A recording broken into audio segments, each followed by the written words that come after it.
My formal diagnosis is juvenile myoclonic epilepsy. To me, epilepsy is a mystery, a loss of control, an unpredictable force in my life.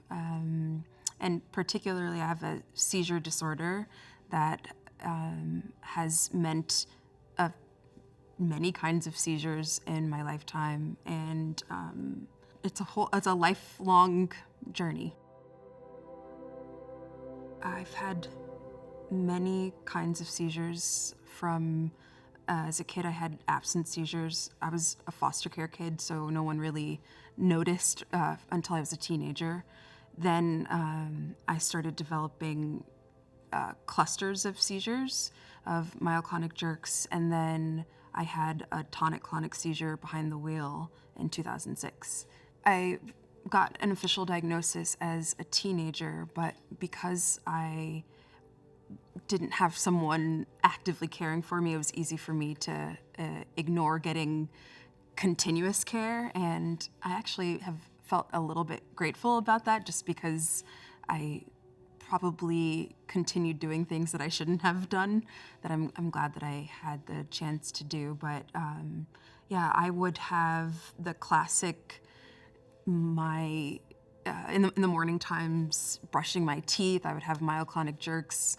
One time I was putting on eyeliner when I was in high school, and I poked myself in my eye, and my assumption was everyone has something like this, or around their sleep, everyone is experiencing something like this. And it took the parent of someone else who had a child with epilepsy to identify in me, like, oh, you're having seizure activity. And I was like, no, this is just, it's just a weird thing I do.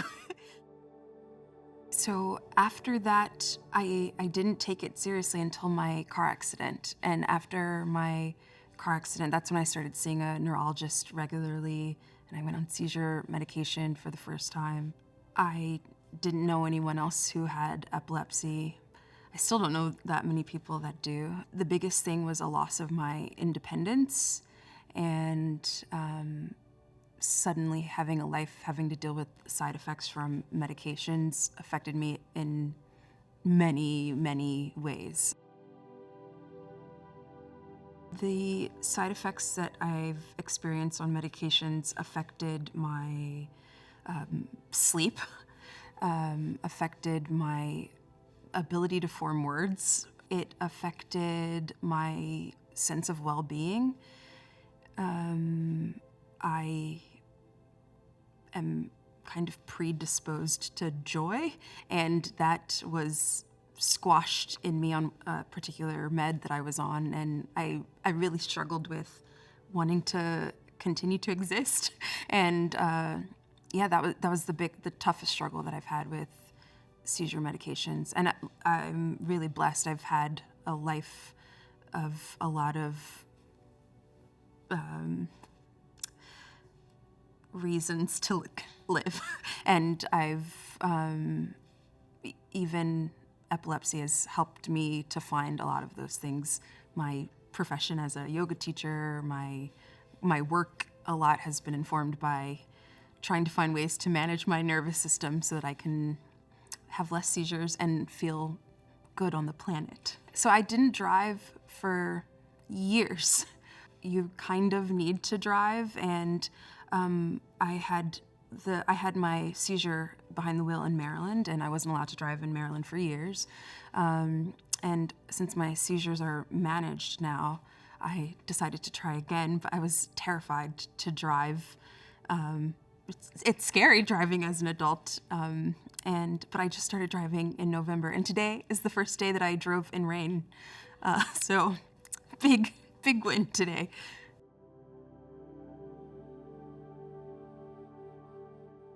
The hardest thing is, sometimes you have to disclose your condition for your safety and the safety of the people you work with, and so that they're aware. And often people are afraid.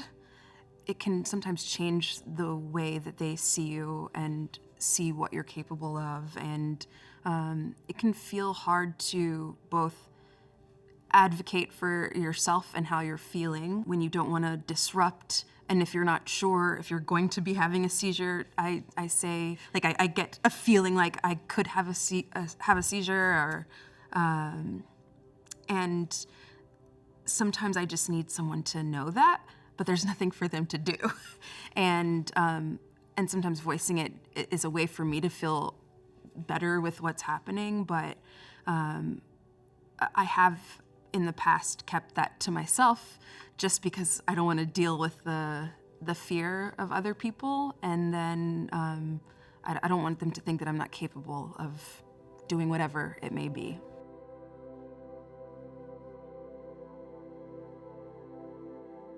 It has affected my romantic relationships in that way because when you're getting to know someone, you don't want to be like, listen, I've got this seizure disorder, and it's not the most romantic, but if you're going to be with someone who really cares about you, and if you're going to spend time with them, they need to know. And I've avoided doing that, and have I feel bad going this direction with this, but I've had embarrassing and scary situations unfold, but it's the responsible thing for me to do, and I think for partners it would make them feel better to know ahead of time what's going on with me. Other than yoga and meditation, having a vibrant creative life is how I've coped. I write music, I sing, I teach people to sing, and I really find purpose in helping other people. I think it is people thinking there's only one type of seizure, and that there's one expression of a seizure that they've maybe seen on a movie or something, and they think of it as a huge thing that you can see happen. And in my experience, oftentimes you don't know what is happening, or it's sort of hidden. And then I think even if you are having like a tonic-clonic seizure, some of the ways that people know to care for a person seizing are dated or incorrect. That there's a way forward. There's a way to feel good in your life, even as you're managing your symptoms, even as you're managing your seizures, that it is possible to find the right balance of whatever treatment path that you're on. It is possible. It takes time, and I wish that I knew that there was community to reach out to. I wish that I knew so many more people, especially in my generation, that were dealing with epilepsy. I want people to know that they're not alone, and that it's okay to reach out. And also, epilepsy is a little bit of, we're our own class of superheroes. It's sort of like X-Men or something, just to feel special. And if that's a way to help you not feel like such an outsider, or if thinking of it that way helps someone to feel a part of a community, I think they should.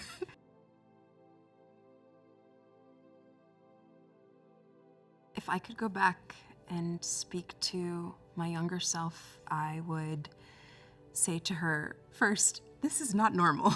What you're experiencing, you need help with. And I would let her know that help exists, and it's okay. You're gonna be okay. You're gonna be just fine. But yeah, you need support with this. The reason why I said to my younger self, this is not normal, is because of the upbringing I had. I have sometimes a skewed understanding of what is normal, what is, in both directions, and what is warranting, what's the threshold for getting care or attention for something. I can deal with a lot just myself, and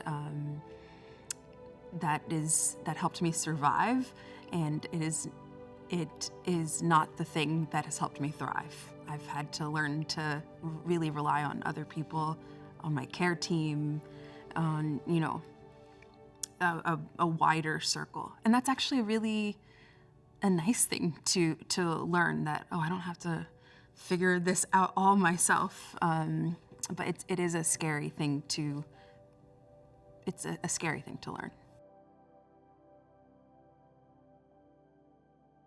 I can't really explain why this is the case, but I have felt so much shame about having epilepsy, and shame about everything that goes with it. And